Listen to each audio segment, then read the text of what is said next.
तितली का रक्स नाज, गजाला का हुस्न रम, मोती की आग, गुल की महक, माहे नौ का खम, इन सब के इम्तिजाज से पैदा हुई है तू, और कितने हसीन उफक से हवैदा हुई है तू। लहजा मली है कि नमक ख्वार हूँ तेरा, और सेहत जबान में है कि बीमार हूँ तेरा।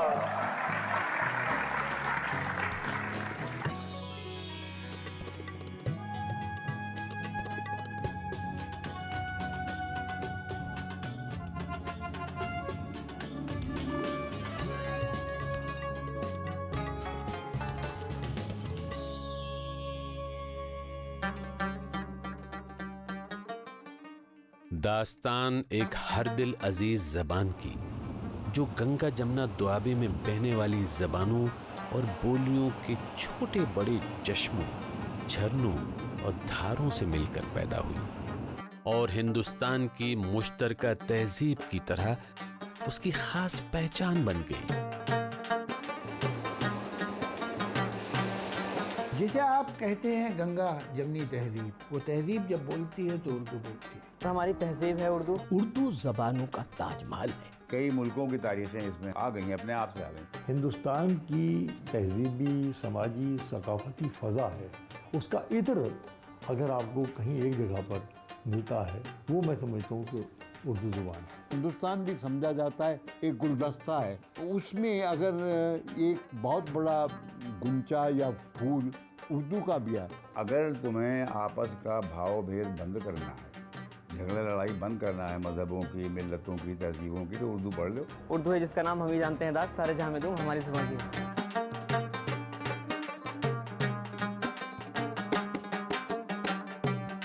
अरे ऐसे नहीं लिखना, रुको मैं तुम्हें बताती हूँ। अलिफ रे दाल उर्दू, अब समझ में आया? कहाँ से इब्तदा कीजिए, बड़ी मुश्किल है दरवेशों। कहानी उम्र भर की और जलसा रात भर का है। खुशामदीद दास्ताने उर्दू, या यूं कहिए कि दास्ताने हिंदुस्तान। कहानी उन रुझानात की जिनसे हमारा तारुफ हजारों साल पहले हुआ, एक ऐसे समाज की तख्लीक के दौरान जो आज यकजहती और हमाहंगी की मिसाल है। किस्सा उस ज़बान का जो हकीकतन हिंदुस्तान की मुश्तरका रिवायात की परवरदा है। आखिर ज़बानों को जानना, उनके इर्तिक़ा को समझना क्यों ज़रूरी है?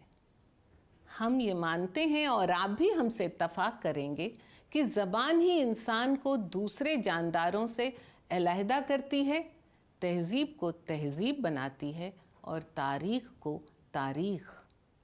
तो आइए इब्तदा करते हैं हिंदुस्तान में ज़बानों की तारीख़ से। ईसा मसीह से तकरीबन 2000 साल पहले का वक्त।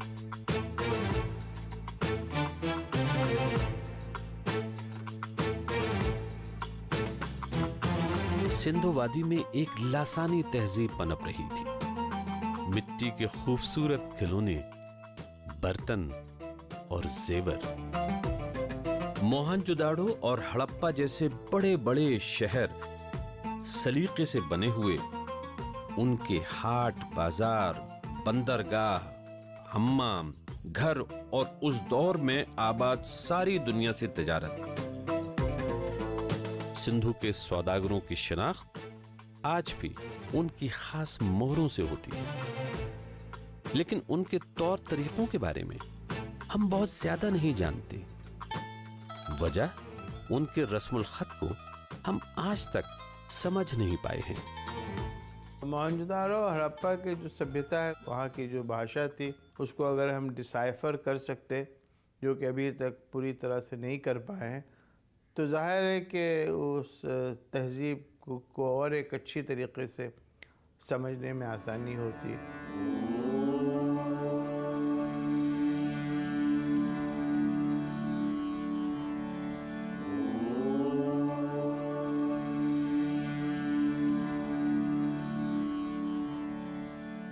हिमालयं समारभ्य यावदिन्दु सरोवरम तम देवनिर्मितं देशम हिंदुस्थानम प्रचक्षते। ये सरजमीन हिमालय से इंदु या जुनूबी समंदर तक फैली है। देवताओं के बनाए उस मुल्क को हिंदुस्तान कहते हैं। रामधारी सिंह दिनकर की पुस्तक है संस्कृति के 4 अध्याय, उसमें यह श्लोक आया है। उसमें लिखा है कि यह बृहस्पति आगम का है, यह प्रामाणिक है। तो यह शब्द आया है ये हिंदुस्तान की परिधि के लिए। ये वो दौर था जब पहली बार हिंदुस्तान में मगरिब से लोगों यानी आर्यों का आना और बसना शुरू हुआ। वो अपने साथ अपनी रिवायात, अपनी जबान लेकर आए। सनद रहे कि इस जबान में सा यानी कि सीन की आवाज नहीं थी, तभी सिंधु लफ्ज हिंदू बन गया और ये मुल्क हिंदुस्तान। किसी किसी देशों में थ उच्चारण होता है, किसी में नहीं होता है। तो स्थान शब्द संस्कृत से जो भारतवर्ष में है स्थान, और जो अरबिक जो अरब देश रहा उसमें स्थान शब्द एक अर्थ के लिए है, प्लेस के लिए, जगह के लिए ही स्थान शब्द आया, और संस्कृत में वही स्थान।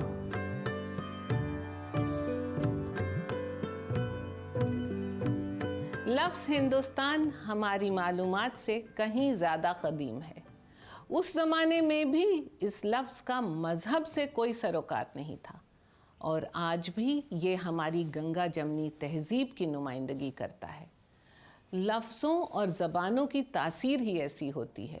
वो इंसानी कदरों का, एहसासात का, तवारीख का बयान बस यूं ही रमादमा तरीके से कर देती हैं। उर्दू की दास्तान में ऐसे कई नुक्ते हैं जो इसे तहज़ीब के इब्तदाई दौर से जोड़ देते हैं।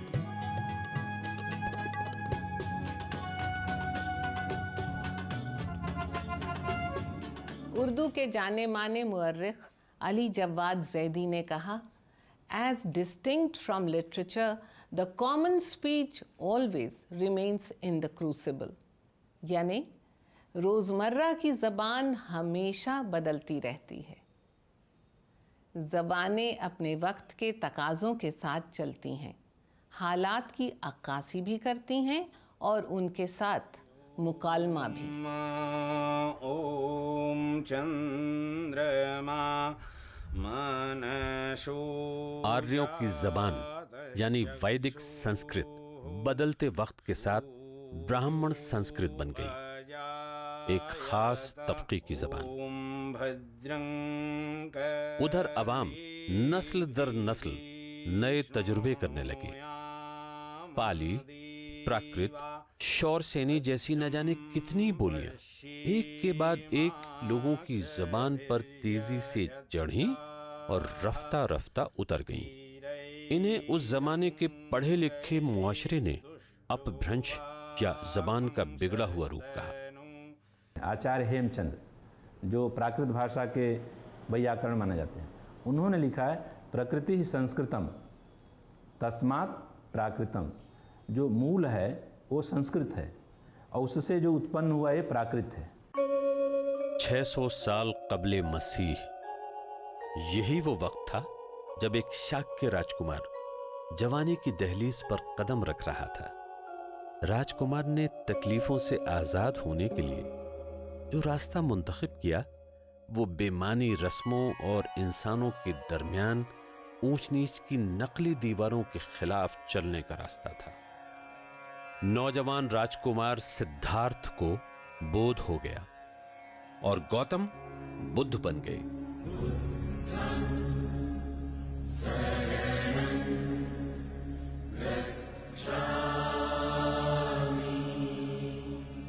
बुद्ध ने अपने मध्यम मार्ग के पैगाम को संस्कृत के बजाय आम फहम पाली में अवाम तक ले जाने का फैसला किया। जितना इनकलाबी फलसफा उतनी ही सहल जबान, लोगों पर गहरा असर पड़ना लाजमी था। राजा से लेकर गरीब किसान तक बहुत कम ऐसे थे जो बुद्ध से मुतासिर न हुए हों। ये बड़ा कलीदी जुमला है ज़ुबान की तारीफ़ के सिलसिले में कि महात्मा ने कहा कि अब आप मेरा पैगाम दूसरे मुल्कों में लेकर जाइए। तो उन्होंने वहाँ से जवाब दिया कि ये बताइए महात्मा कि आपका पैगाम हम देववाणी में पहुँचाएँ, यानी संस्कृत में पहुँचाएँ, या प्राकृत पाली प्राकृत में। तो महात्मा ने ये कहा कि ये आवाम का के लिए पैगाम है, लिहाजा आवामी ज़ुबान में पहुँचाया जाना चाहिए। 300 साल बाद सम्राट अशोक को कलिंग की फतह के बाद जंग की तबाही का एहसास हुआ। उसने जंग से तौबा कर ली और बौद्ध बन गया। अशोक ने रहमदिली और जिम्मेदारी से हुकूमत करने के कानून तय किए और उन्हें अवाम की जबान प्राकृत में पत्थरों पर खुदवाया। अशोक के अहकाम वाले ये पत्थर मुल्क में जगह जगह नस्ब किए गए। महात्मा बुद्ध का पैगाम दूर दूर तक पहुंचा और 6ठी ईस्वी में अफगानिस्तान के बामियान इलाके में बुद्ध की बड़ी बड़ी मूर्तें तराशी गईं। वहां के मकामी लोगों ने उन्हें बुद्ध कहा। मुजस्समों को या फिर बुद्ध को ही बुद्ध कहा जाने लगा। लफ्ज बुद्ध तकरीबन 600 साल बाद अफगान लश्करों के साथ वापस हिंदुस्तान पहुंचा और नए अल्फाज बनते गए। अब लफ्ज बुद्ध मूरत या मुजस्समे के लिए इस्तेमाल होने लगा और इसमें इजाफे के साथ नए लफ्ज तश्कील हुए, जैसे बुद्ध कथा, बुद्ध शिकनी, बुद्ध परस्ती वगैरह। मजहबों को तो ज़बानों की ज़रूरत होती है, लेकिन ज़बानों का कोई मजहब नहीं होता। वो तो अपनी ही रौ में बनती बदलती रहती हैं। उनका काम है राब्ते कायम करना, लोगों को आपस में मिलाना, दिलों के एहसासात को तश्त अज़बाम कर देना। लफ्ज़ बुद्ध की कहानी ज़बानों के ख़ास तौर पर उर्दू के तख्लीकी दौर की अक्कासी करती है।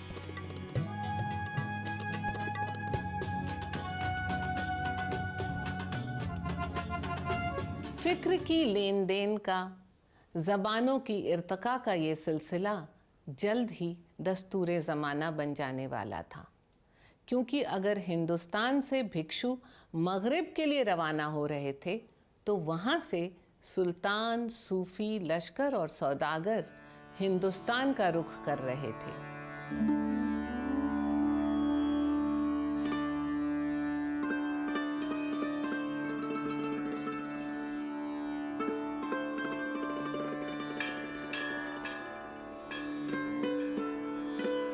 मगरिब में सनती इनकलाब से पहले हिंदुस्तान को सोने की चिड़िया कहा जाता था, यानी दुनिया के अमीर मुल्कों में इसका शुमार था। वास्को दी गामा हो या कोलंबस, सब हिंदुस्तान की ही खोज में निकले थे। एक ऐसा मुल्क जहां का मौसम अच्छा था, फसलें भरपूर और खजाने किस्से कहानियों का सामान। जाहिर है कि ये उस जमाने में लूट और तिजारत दोनों ही के लिए एक नागुज़ीर मुकाम था। अफगानिस्तान, ताजिकिस्तान, उज़्बेकिस्तान के इलाकों के सुल्तानों के लिए शुमाली हिंदुस्तान तक पहुंचना आसान भी था। महमूद गजनवी ने ही 17 बार इसे लूटा।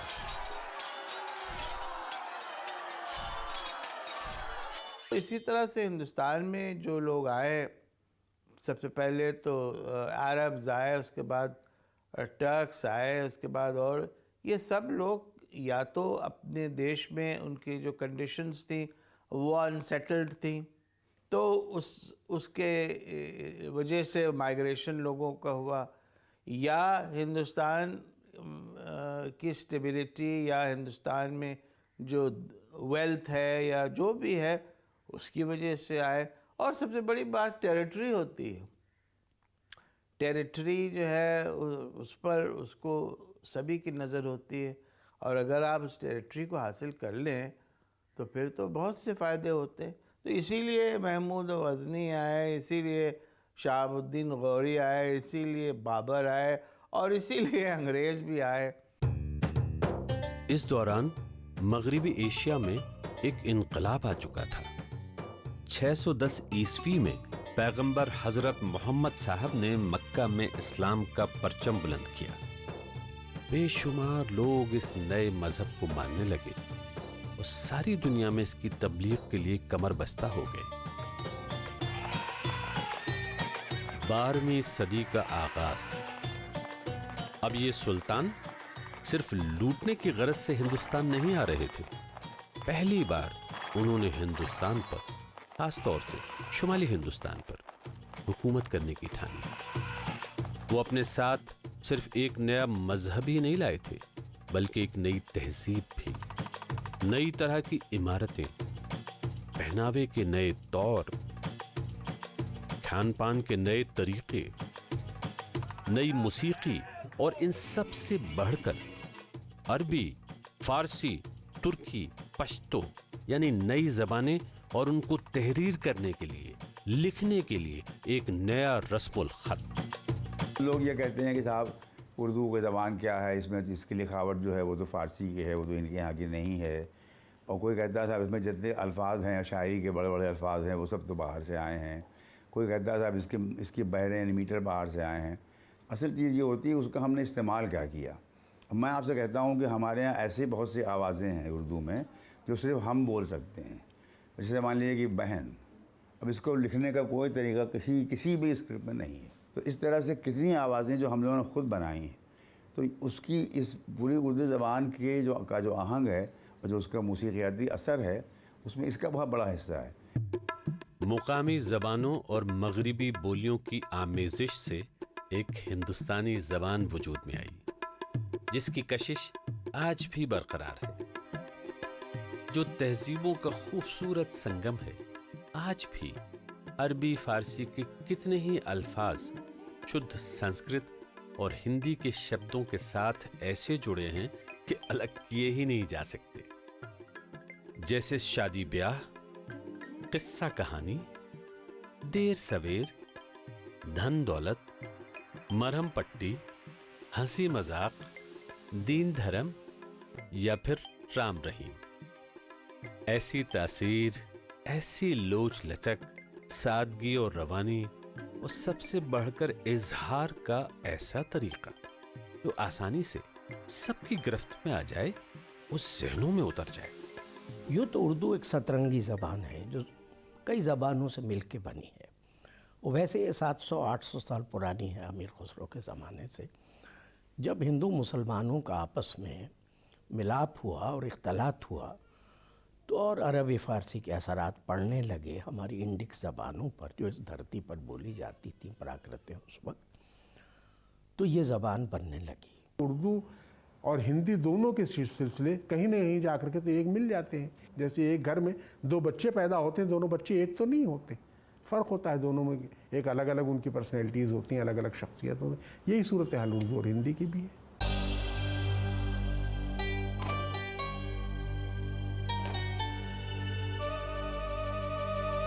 जब जदीद व कदीम का इम्तिजाज होता है तो जदीद भी समर जाता है और कदीम भी। ऐसा ही हुआ जब शुमाली हिंदुस्तान में इब्तिदा हुई एक नई समाजी कशमकश की, एक तवील जद्दोजहद की, जिसने गंगा जमुना के दुआबे को एक नया हुस्न बख्शा, उसे फिक्र फन की नई जहतों से माला माल किया। कदीम और जदीद के इस मिलाप की एक खूबसूरत अलामत है उर्दू। उर्दू एक आम और एक ख़ास ज़बान है, उसमें 2 खूबियाँ हैं। खड़ी बोली जो पर्शियन स्क्रिप्ट में लिखी जाती थी, वो धीरे धीरे उर्दू बनी है। इस ज़बान पे बहुत काम किया गया। कोई भी लफ्ज़ जो कान को बुरा लगे वो ठीक नहीं है। इस्तेमाल लफ्ज़ों का बड़े एहतियात से, सलीक़े से हो, उन्हें पॉलिश किया गया ज़बान को। तो एक तरफ वो आम आदमी की ज़बान है खड़ी बोली होने के नाते, और दूसरे ये कि क्योंकि उसमें इतनी पॉलिशिंग हुई है और उसे इतना सजाया गया है, इतना ऑर्नेट कर दिया है कि उसका अपना एक रोमांस है, उसकी खूबसूरती है। इस ज़बान में जो कि बुनियादी तौर से खड़ी बोली है और जिसकी स्क्रिप्ट पर्शियन से आई है, जो शब्द हैं, जो अल्फाज हैं, वो पता नहीं कहाँ कहाँ से आए हैं, वो तो बहुत ज़बानों के हैं। तो ये है उर्दू।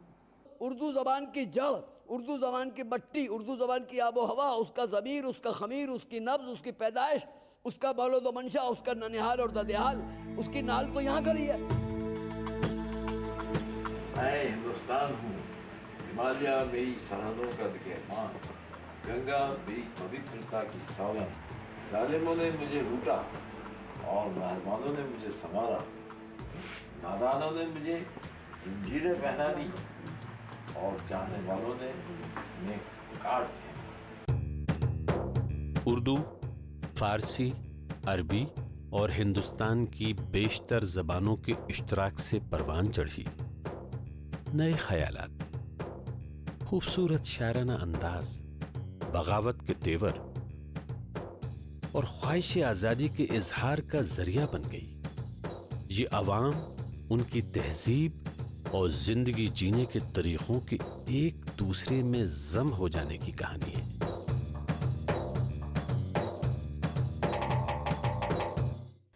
उर्दू एक खालिस हिंदुस्तानी ज़बान है।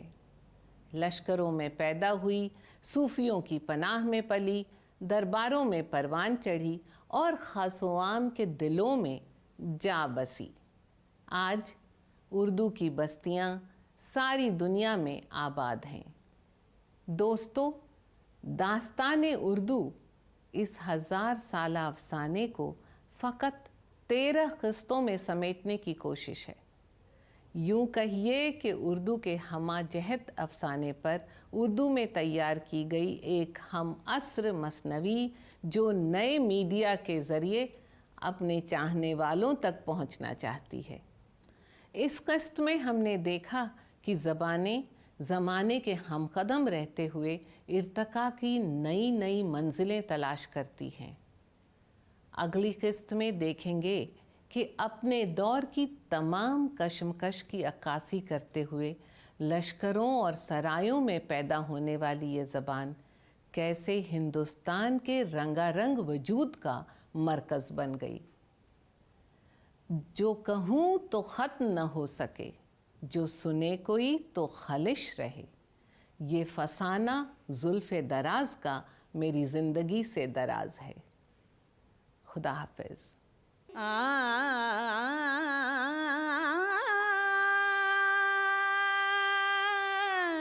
उर्दू है जिसका नाम हमें जानते हैं दाग, सारे जहां में धूम हमारी ज़बां की है।